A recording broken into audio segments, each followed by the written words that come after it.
మీ ఏం IT AI job అయితే join next it challenge. Job తెచ్చుకోండి, 5 లక్షలు తీసుకోండి.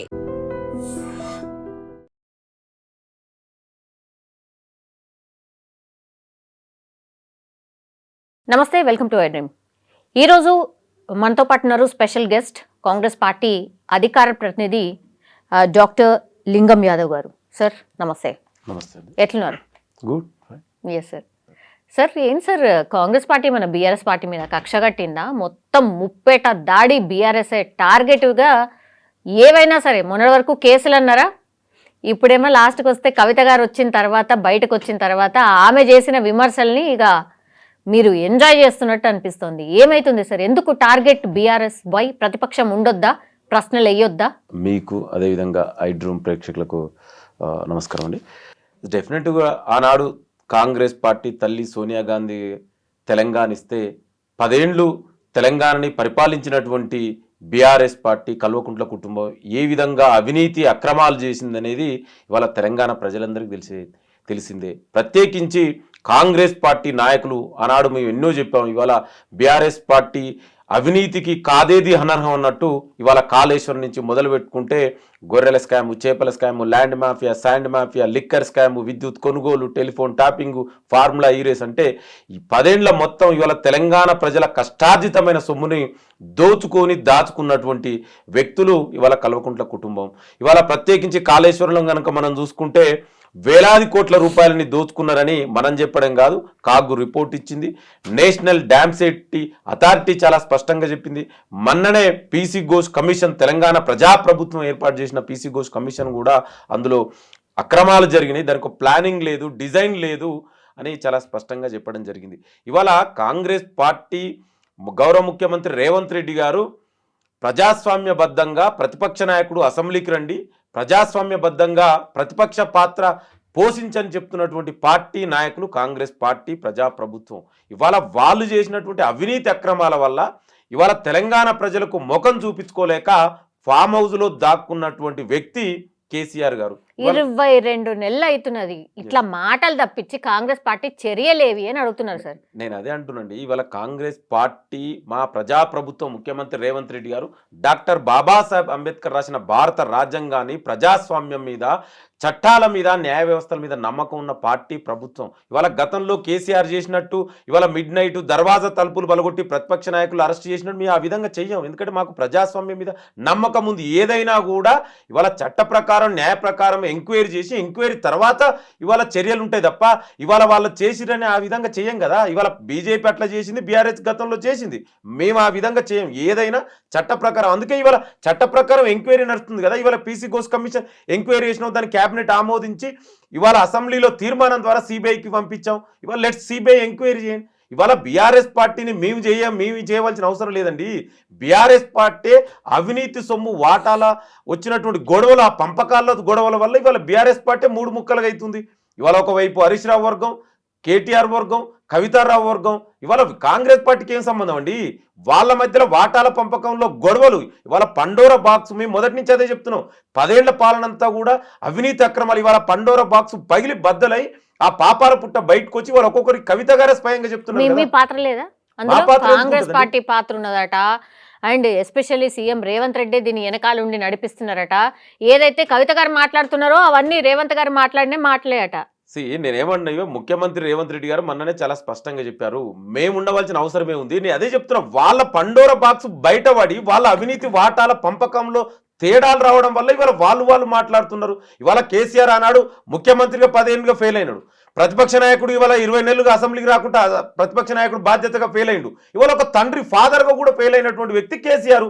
ఇవాళ వాళ్ళ వాటాల పంపకంలో జరుగుతున్నటువంటి కుటుంబ కలహాలను ఇవాళ తెలంగాణ సమాజానికి ఏం సంబంధం అండి? తెలంగాణ ప్రజలకు ఏం సంబంధం అండి? వాళ్ళ వాటాల పంపకం తీసుకొచ్చి మొత్తం తెలంగాణ మీద రుద్దడం. ఇవాళ కేసీఆర్ పాత్రే ఉంది. ఇవాళ కవిత గారు ఈ విధంగా మాట్లాడడం వెనుక కేసీఆర్ ఉన్నాడు. ఇవాళ హరీష్ రావు గారిని ఇవాళ బీఆర్ఎస్ పార్టీ నుంచి పంపించడం కోసం వాళ్ళు ఆడుతున్నట్టు ఇదంతా కల్వకుంట్ల కుటుంబ డ్రామా నడుస్తుంది. ఎవరిని పంపించడానికి? హరీష్ రావుని బీఆర్ఎస్ పార్టీ నుంచి. ఇవాళ మీరు ఒకసారి గమనించండి, ఇవాళ కేసీఆర్ ఫామ్ హౌస్ కే పరిమితమైండు. ఇవాళ ప్రధాన ప్రతిపక్ష నాయకుడు కేటీఆర్ ఆ క్యాపబిలిటీ లేదు. ఇవాళ కేటీఆర్ వర్గం, హరీష్ రావు వర్గం, కవితారావు వర్గం, ఈ వర్గాల మధ్యలో ఆధిపత్య ధోరణిలో జరుగుతున్నటువంటి ఈ పోరాటంలో హరీష్ రావు గారిని పంపించడం కోసం, సైడ్ లైన్ చేయడం కోసం కేసీఆర్ కవిత ద్వారా బాణాన్ని ఎక్కిపెట్టి హరీష్ రావుని పంపించాలని చూస్తున్నారు. వాళ్ళ కుటుంబ కలహాలండి. నేను అదే చెప్తున్నా, ఇవాళ కాంగ్రెస్ పార్టీకి కానీ, తెలంగాణ ప్రజలకు కానీ, తెలంగాణ సమాజం కానీ, తెలంగాణకి ఎలాంటి సంబంధం లేనటువంటి ఇదంతా కూడా ఇవాళ ప్రత్యేకించి ఇవాళ కాళేశ్వరంలో అవినీతి బయటపడ్డది. ఇవాళ దాని ద్వారా ఇవాళ సిబిఐకి అప్పగించడం జరిగింది. దీన్ని డైవర్ట్ చేయడం కోసం ఆడుతున్నటువంటి ఇదంతా కూడా కల్వకుంట్ల కుటుంబ డ్రామా కంపెనీ ఆడిస్తున్న నాటకంలో భాగంగానే ఇవాళ కవిత గారు ఆ విధంగా మాట్లాడుతున్నారు. యాక్చువల్లీ కవిత గారు ఏం చెప్తున్నారంటే హస్తగతం చేసుకుంటారు పార్టీ, నాన్న మీరు చూడండి అని తను చెప్తుంది. హరీష్ రావు ఇంకా సంతోష్ రావు గారు హస్తగతం చేసుకుంటారు బీఆర్ఎస్ పార్టీని, మీరు మేల్కోండి చూడండి అని తను చెప్తుంది. మీరేమో అసలు హరీష్ రావునే ఎలగొట్టడానికి ప్లాన్ జరుగుతుంది అని మీరు అంటున్నారు. ఏం ప్రజలు పిచ్చోళ్ళా సార్? ఏంది ఇవి అండి? ఇవాళ 10 ఏళ్లుగా ముఖ్యమంత్రిగా చేసినటువంటి వ్యక్తి కేసీఆర్, ఆయన మంత్రివర్గంలో మినిస్టర్గా చేసినటువంటి వ్యక్తి హరీష్ రావు గారు. ఇవాళ ముఖ్యమంత్రికి సంబంధం లేకుంటే ఇవాళ కవిత గారు ఏమన్నది, వేలాది కోట్లు ఎట్లొచ్చినాయి హరీష్ రావు గారికి? ఇప్పుడు మీరే చూసారు, 100 కోట్ల ఫామ్ హౌస్ అండి, 750 కోట్ల farm house. I can't even believe. హైదరాబాద్లో అంత పెద్ద ఫామ్ హౌజులు, గెస్ట్ హౌజులు, విల్లాలు, 200 ఎకరాల పైగా ఎకరాల భూములు, ఇవన్నీ ఎట్లొచ్చినాయండి? కవిత గారే చెప్పారు కదా. మరి నేనేమంటున్నా అంటే, దీనికి సూత్రధారుడు, పాత్రధారుడు హరీష్ రావు అయితే సూత్రధారుడు కేసీఆర్ కదా. కేసీఆర్ మరి ముఖ్యమంత్రి కదా. ఇవాళ మరి ఆయన నిన్న కవిత గారు ఏమన్నారు, ఈయన అవినీతి ఆరోపణ వల్లనే ఇరిగేషన్ మినిస్టర్ తీసిండు. మరి తర్వాత ఇరిగేషన్ మినిస్టర్ ఎవరి దగ్గర ఉందండి? అంటే ఇవన్నిటికీ ఎడ్డు కేసీఆరే కదా, ముఖ్యమంత్రే కదా. ఆయన మంత్రివర్గంలో మంత్రిగా ఉన్నటువంటి హరీష్ రావే ఇన్ని వేల కోట్ల అవినీతి చేస్తే, మరి ఈ అవినీతి మొత్తానికి నాయకుడైనటువంటి ముఖ్యమంత్రిగా పనిచేసిన ఆనాటి కేసీఆర్ ఎంత అవినీతి చేయాలండి? అంటే మనం అర్థం చేసుకోండి. ఇవాళ తెలంగాణ సమాజం అంతా అదే మాట్లాడుకుంటారు. హరీష్ రావు దగ్గర ఇన్ని వేల కోట్లు వెళ్తే మరి కేసీఆర్ దగ్గర ఎన్ని ఉంటాయి? అందుకే ఇదంతా ఫ్యామిలీ డ్రామా, వాటాల పంపకంలో వచ్చిన తేడాలలో భాగంగానే ఈ గొడవలు స్టార్ట్ అయినాయి. ఇవాళ డెఫినెట్ కూడా తెలంగాణ సమాజం అందరూ అర్థం చేసుకుంటారు. అంటే వాళ్ళ 10 ఏళ్ల పాలన ఎంత అవినీతి అక్రమాలు జరిగింది. ఇవాళ సంతోష్ రావు నిన్న చెప్పారు చాలా స్పష్టంగా, చివరకు మొక్కల పేరు మీద కూడా ఎన్ని వేల కోట్లు దోసుకున్నారు, ట్రాక్టర్ల పేరు మీద ఎన్ని వేల కోట్లు దోసుకున్నారు.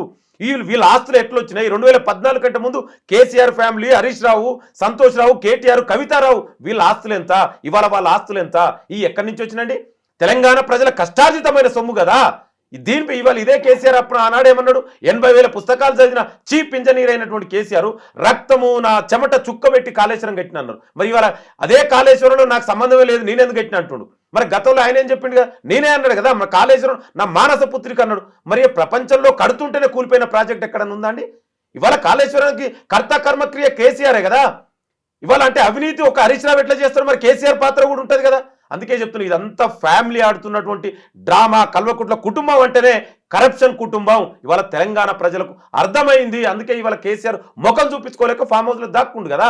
అసలు ఎందుకు సిబిఐకి ఎందుకు? వాళ్ళ మీరే సిబిఐ అసలు నమ్మకమైన సంస్థనా? అదొక జేబు సంస్థ, కేంద్రానికి సంబంధించిన జేబు సంస్థ అంటేది. మళ్ళా తీసుకుపోయి సిబిఐకి ఎట్లిస్తారు అనేది కూడా వీళ్ళు క్వశ్చన్ చేస్తున్నారు. That's right. గత 11 సంవత్సరాలుగా నరేంద్ర మోడీ ప్రధానమంత్రి అయిన తర్వాత ఈ దేశంలో రాజ్యాంగబద్ధ సంస్థలైనటువంటి సిబిఐ, ఈడీని, ఐటీని, చివరకు ఎలక్షన్ కమిషన్ ఆఫ్ ఇండియాను కూడా ఏ విధంగా బీజేపీ చెప్పు చేతుల్లో పెట్టుకుని నరేంద్ర మోడీ ఆడిస్తున్నటువంటి వ్యవహారం మనందరం చూస్తున్నాయి. అయితే ఇక్కడ ఇవాళ ప్రత్యేకించి ఈ కేసుకు సంబంధించి ఇది అంతర్రాష్ట్ర వ్యవస్థ. ఎందుకంటే మహారాష్ట్ర కూడా ఇన్వాల్వ్ అయింది. వ్యాప్కో సంస్థ చైర్మన్ రాజేంద్ర గుప్తా మన్ననే అవినీతి ఆరోపణలకు 100 కోట్లు దొరికినాయి. ఇవాళ స్టేట్ సంబంధించినటువంటి ఏజెన్సీలు ఇవాళ పక్క రాష్ట్రాలకు పోయి చేయలేవండి. సో అందుకే ఇవాళ దీంతో పాటు ఇదే బీజేపీ నాయకులు గతంలో ఏమన్నారు, సిబిఐకి అప్పగించామన్నారు. ఇవాళ అందుకే కాంగ్రెస్ ప్రజాప్రభుత్వం, ప్రతిపక్ష ఇవాళ అధికార పార్టీగా కాంగ్రెస్ ఉంది, ప్రతిపక్ష పార్టీగా బీఆర్ఎస్ ఉంది.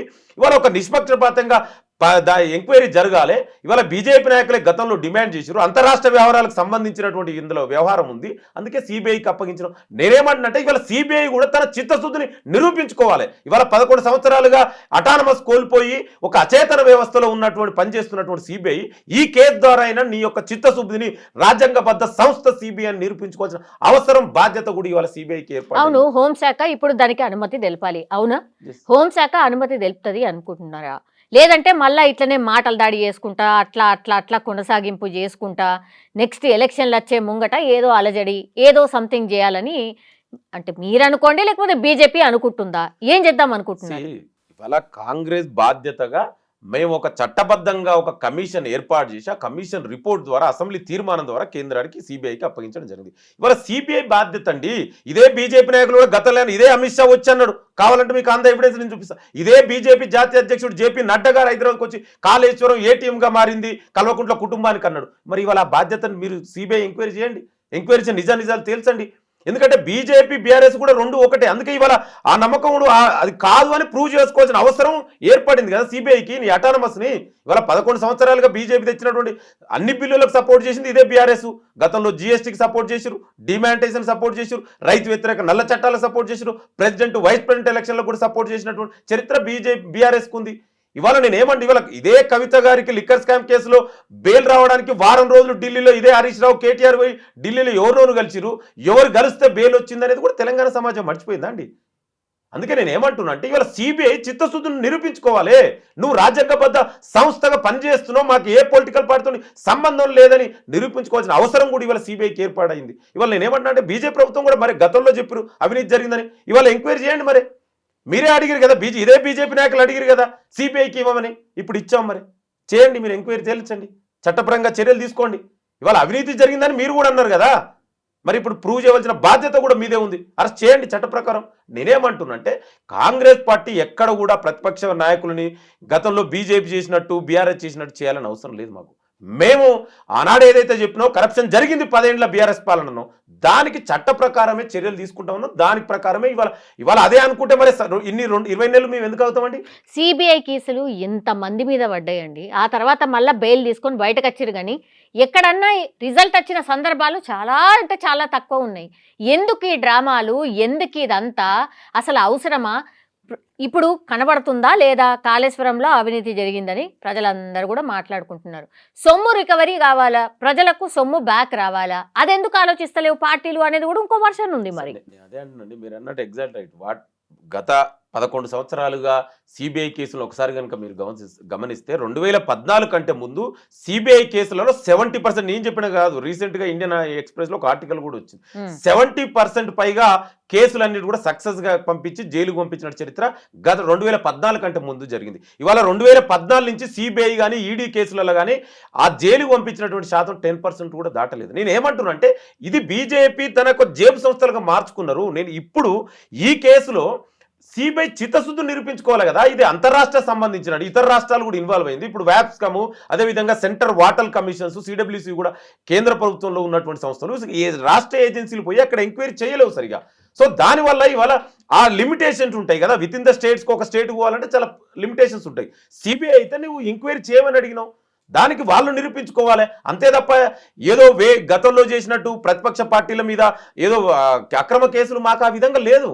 ఎందుకంటే మేము ప్రజాస్వామ్యబద్ధంగా ప్రతిపక్ష నాయకుడు ఉండాలంటున్నాం కదా, ప్రతిపక్ష నాయకుడు అసెంబ్లీకి రండి అంటున్నాం కదా, మీరు ఏమైనా సమస్యలు ఉంటే ప్రభుత్వం తీసుకురండి అని చెప్తున్నాం కదా. మేము ఆ విధంగా మీరు చేసినట్టు మేము చేయమండి. ఎందుకంటే మాకు చట్టాల మీద, రాజ్యాంగం మీద నమ్మకం ఉన్నటువంటి పార్టీ ప్రభుత్వాలు మావి. మీరు ఇవాళ బీజేపీ ఎంక్వైరీ చేయండి. ఇవాళ కేసీఆర్ మరి ఎందుకు రావట్లేదు? ఇంత జరుగుతుంటే కూడా ఎందుకు మాట్లాడతలేడండి? ఇవాళ సొంత కూతురే కదా కవిత, ఒక ఎమ్మెల్సీ సొంత కూతురు, ఎక్స్ సీఎం కూతురు, ఆమె వచ్చింత ఓపెన్గా ఇంత అవినీతి జరిగింది, ఇన్ని వేల కోట్లు దోసుకున్నారు, ఇక్కడిక్కడ విత్ ఎవిడెన్స్ తో సహా చెప్పింది. 30 కంపెనీలు ఎస్టాబ్లిష్ అయినాయి ఒక ఇంటి అడ్రస్ పొంది. అవినీతి చేసింది సంతోష్ రావు అండ్ హరీష్ రావు అని చెప్తుంది, అంతే కదా? అండి వాళ్ళిద్దరే చేసిండ్రు, ఆ మరకంతా మాకు అంటించిండ్రు, ఇదే చెప్తున్నారు తను. నేను ఏమంటున్నా అంటే వీళ్ళంతటికి నాయకుడు ఎవరండి? ఇప్పుడు ముఖ్యమంత్రి కిందనే కదా, ముఖ్యమంత్రి హెడ్ ఆఫ్ ది కదా గవర్నమెంట్ కు, head of the government CM. మరి ఆనాడు సీఎం ఎవరు? కేసీఆర్.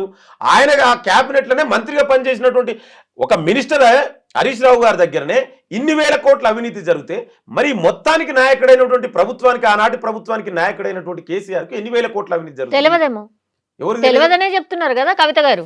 మా నాన్నకు తెలియదు, మా అన్నకు తెలియదు. అక్కడే ఉంది లాజిక్. ఇక్కడ ఏంటంటే ఇవాళ హరీష్ రావు గారు కాంపిటేటివ్ అయిండు కేటీఆర్ కు.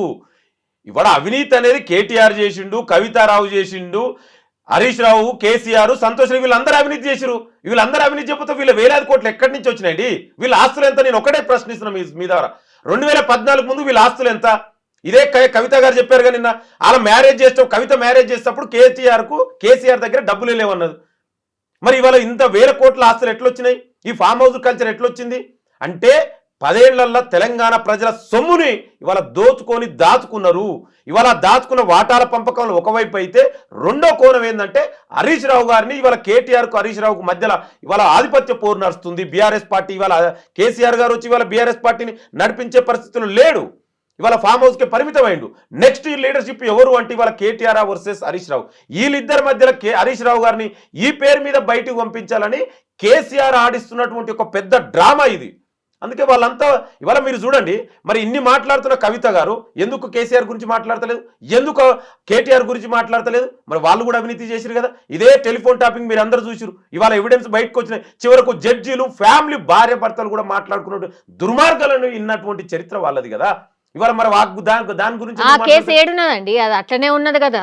అదే చెప్తున్నాండి. ఇవాళ ఏదైనా కూడా ఎన్ని రోజులు విచారణ చేస్తారు, విచారణ చేస్తూనే ఉంటారా, ఇంకా చర్యలు ఉండవా అనేది కూడా చాలా మంది క్వశ్చన్ చేస్తున్నారు. క్వశ్చన్ చేయడంలో కూడా అర్థం ఉంది. కానీ ప్రభుత్వం వాళ్ళ లెక్క గతంలో లెక్క కక్ష సాధింపు చేయమంటున్నాం మేము. ఎంక్వైరీ జరుగుతుందండి. ఎంక్వైరీ చేసిన తర్వాత ఆ నిజానిజాలు బయటకు వస్తాయి. దాని తర్వాత చర్యలు ఉంటాయి తప్ప ఇమ్మీడియట్గా ఓకే అవినీతి జరిగిందని మా ప్రభుత్వం మరి అట్లా అంటే 20 months మేము ఎందుకు వెయిట్ చేస్తామండి?